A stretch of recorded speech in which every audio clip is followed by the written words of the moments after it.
tapi juga membuka bimbingan masalahnya. Di tengah proses ini, tekanan dari luar datang bertubi-tubi. Ekspektasi akademik, standar kecantikan, kualitas media sosial, perundungan, bahkan tekanan dari keluarga. Bagi sebagian remaja, tekanan ini bisa memicu kecemasan yang tidak tampak di permukaan. Mereka mungkin tersenyum di luar, tapi berperang dalam pikirannya. Kita harus sadar bahwa lingkungan sosial yang tidak sportif dapat memperburuk kondisi mental mereka.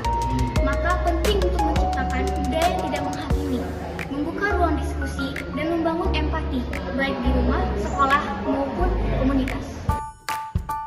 Secara ilmiah, masa remaja adalah periode perkembangan otak yang sangat signifikan. Bagian otak yang mengatur logika dan pengembalian keputusan prefrontal cortex belum sepenuhnya matang. Sedangkan sistem limbik yang mengatur emosi sudah berkembang terlebih dahulu. Ini menjelaskan mengapa remaja bisa sangat emosional, impulsif, atau merasa dunia seakan runtuh hanya karena satu hal kecil.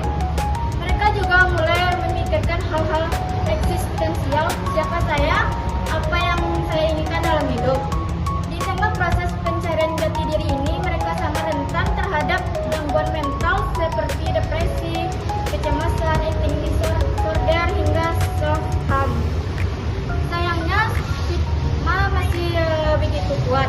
Banyak remaja merasa takut atau malu untuk bicara, apalagi jika orang dewasa di sekitarnya tidak bisa menerima emosi mereka. Oleh karena itu, kita perlu membekali remaja dengan literasi emosi, mengajarkan mereka bahwa tidak apa-apa merasa sedih, bahkan marah itu manusiawi, dan bahwa mencari bantuan adalah hal yang wajar. Kesehatan mental bukan hanya soal tidak stres dan tidak sedih. Ini soal bagaimana seseorang mampu mengelola emosinya. Seseorang mampu menghadapi tantangan dan membangun hubungan sehat. Banyak remaja yang belum tahu bahwa mereka bisa menjaga kesehatan. Caranya dengan tidur cukup, makan makanan yang bergizi, olahraga, kurangi screen time, luangkan waktu untuk hobi, dan yang paling penting, berani bicara.